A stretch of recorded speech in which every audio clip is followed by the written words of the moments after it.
Bayangkan anda naik kereta api dari Beijing ke Shanghai sejauh 1,300 km.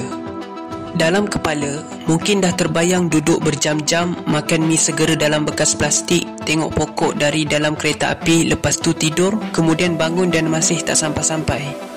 Tapi apa kata, perjalanan tu cuma ambil 90 minit. Bukan kapal terbang, tapi kereta api.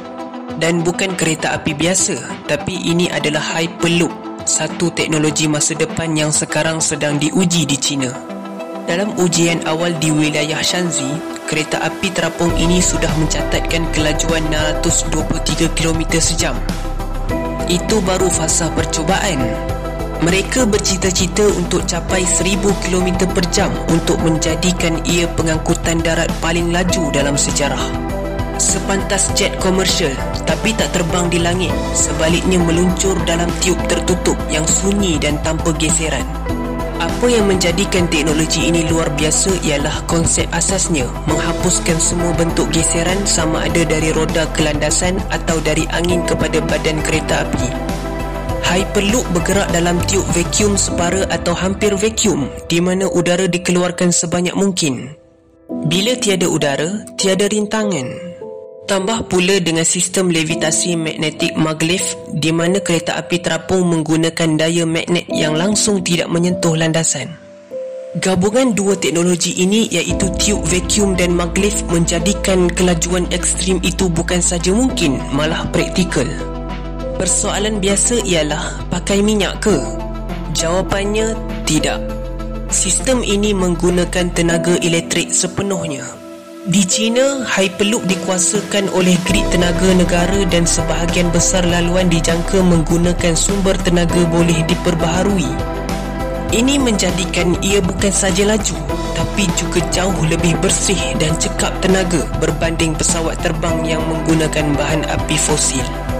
Dalam dunia yang makin obses dengan pelepasan karbon, ini antara teknologi paling penting yang boleh ubah cara manusia bergerak dari satu kota ke kota lain. Ada pula yang tanya, laju sangat tu tak bahaya ke? Jawapannya, teknologi ini dibina dengan keselamatan sebagai keutamaan. Pertama, sebab ia dalam tiub tertutup, tiada risiko gangguan cuaca seperti ribut, hujan atau salji. Kedua, kerana tiada geseran dengan landasan atau angin, kestabilan jauh lebih tinggi. Setiap gerabak direka bentuk untuk menyerap tekanan, dan sistem kawalan kelajuannya dijalankan sepenuhnya oleh komputer yang dipantau secara langsung. Malah, dalam ujian yang telah dijalankan, pergerakan dalam Hyperloop dilaporkan sangat lancar, seolah-olah rasa macam naik MRT, tapi pada kelajuan pesawat.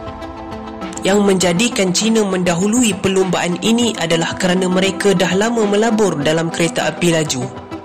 Mereka bukan bermula dari kosong. Hari ini, China sudah ada lebih 40,000 km landasan kereta api berkelajuan tinggi, paling banyak di dunia. Jadi bila mereka bangunkan Hyperloop, ia bukan lagi satu eksperimen, tapi satu peningkatan logik kepada sistem yang dah matang. Laluan ujian Hyperloop mereka dibina di Bandar Datong sepanjang 2 km untuk fasa pertama dan akan diperluas kepada lebih 15 km dalam masa terdekat. Syarikat yang terlibat termasuk institusi sains kebangsaan dan firma teknologi terkemuka.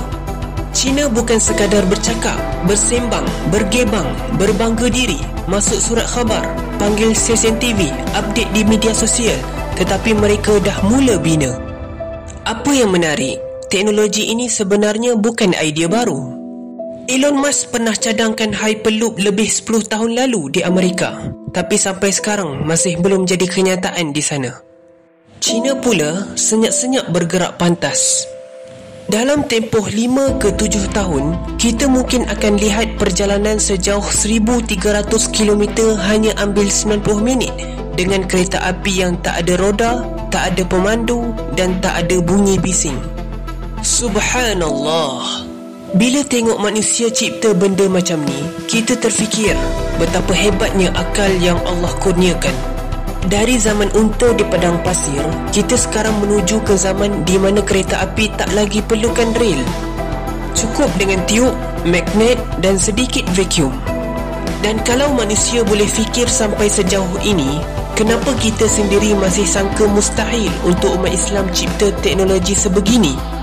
Yang diperlukan cuma ilmu, keazaman dan kesungguhan untuk kembali jadi bangsa pembina, bukan hanya bangsa pengguna. Kalau dulu, perjalanan beribu kilometer perlu berminggu, hari ini, satu klik pada aplikasi dan dalam masa 1 jam setengah, anda dah boleh sampai dari Beijing ke Shanghai sambil minum kopi. Dunia bergerak pantas dan siapa yang lambat akan ditinggalkan.